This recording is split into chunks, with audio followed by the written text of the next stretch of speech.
Well, it's Medieval Madness Month. It just continues here on this channel. Check this out. This is from Potbelly Miniatures in New Zealand. Reconquer designed, 3D printed medieval dudes. So let's get them open, unbox. I'll do a size comparison. I will paint up a few to see how they look and how they compare. Start a little box at a time. We go here. So I've got stuff off these guys at Potbelly New Zealand. They do a good job. They do this red resin, which looks a bit funny to begin with, but once you've primed it and painted it, it looks fantastic. And it's a pretty good mix. It doesn't seem to be overly brittle, and you can drill little holes into the feet so you can mount them on a base without too much trouble. I've got a whole lot of these medieval knights, I think. Trying to remember what they're actually described as. These might be what they call foreign knights, which I think means sort of non-Spanish European kind of guys. Oh, there's this awesome guy with a massive crucifix, crazy sort of priest.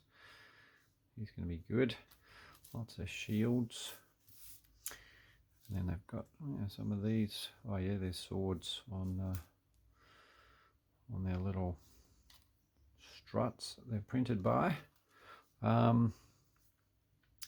couple of walking crossbowmen are marching along. They look really nice.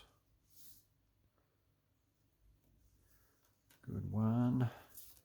I also got a nice flowing flag, so I'll just have to use a broomstick spear to go with that.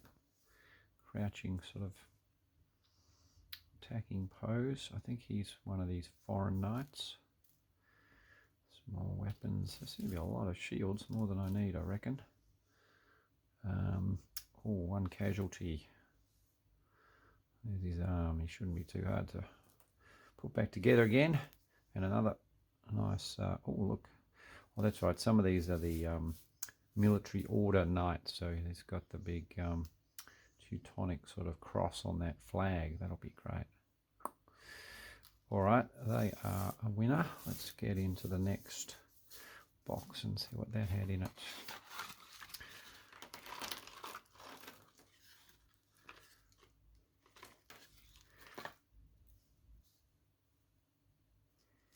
A lot of maces there and some more swords.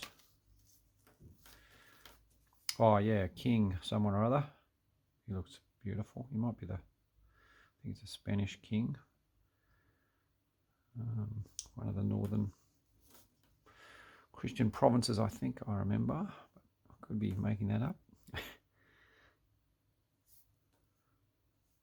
These look really nice. I've got another casualty. Is that a broken arm off one of these guys too?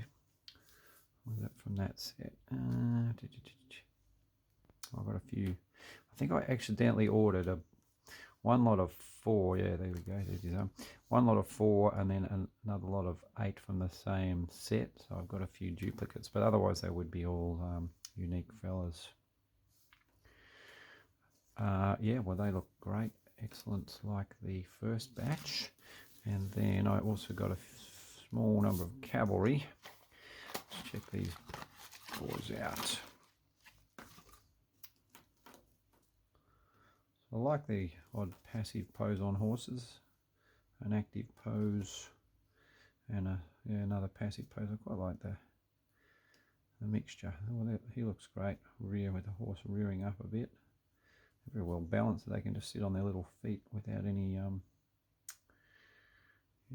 effort. They're going to be great. They look really good poses and interesting positioning. So I'm looking forward to getting them primed and prepped and on the table. As I say, I'll get a few sorted and come back in a minute with a size comparison, and we'll go from there. Okay, here we have some completed figures. I'll do the size comparison in a minute. I haven't forgotten that one. That guy, I have used actually one of the little wire spears because the broomstick one was a bit too wide to get through the holes for the flag, and I've hand painted the little cross on there. Get a few more knights up. Same shield transfers I've used. Those ones from Carthage Must Be Destroyed on the Etsy store, and I'll put a link to that as usual. as well as to these guys from Potbelly New Zealand. Let's get some more up. I've done maybe maybe a third of the ones that were sent to me already, and they are all fabulous. Very crisp. The chainmail's not quite as deep as, say, the Medbury ones, which I really like with Medbury, but they're still very good. They're a little bit finer than the Medbury ones, which means the painting's slightly more challenging, but not a big deal. What else to say about them? Let's put up the mounted fella as well. The horse is fabulous. I really like the pose of the horse. That was great to paint him up. Yes, I've done a fair few medievals recently now. I'm just trying to think how I kind of rank them all. None of them were bad. The Victrix and the Medbury sort of stood out for me. These guys would be very close behind those two. Let's get a bit of size comparison work going. Let's give you a quick look at the back of these guys. Done a variety of colours, no particular theme.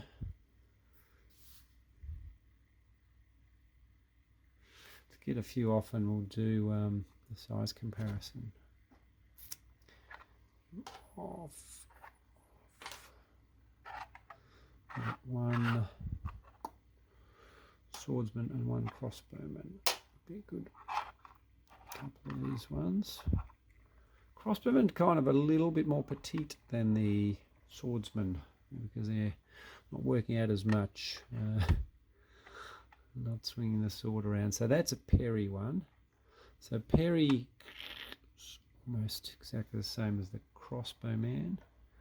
This guy was Medbury, and he is almost exactly the same as well.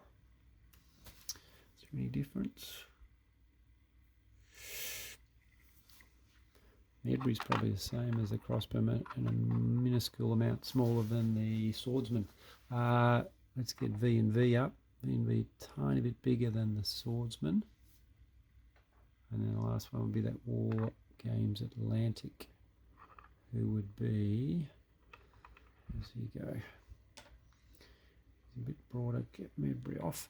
He's a bit broader than the crossbowman and a little bit shorter. He's slightly more hunched pose. Let's compare him with this guy. He's definitely a bit shorter than the Reconquer design swordsman. There you go. So I hope you find those medieval reviews interesting. I have got one more coming when the Victrix mounted knights get here. They've just been released, and I've pre-ordered that, so that'll be cool to show them. But otherwise, I'm going to resume normal service soon and back to the ancient era, my first and dearest love. So I will be doing some WIP miniatures, Spartan Royal Guards, and some of their first look at some of their Persians up sort of midweek towards the end of June. All right, over and out.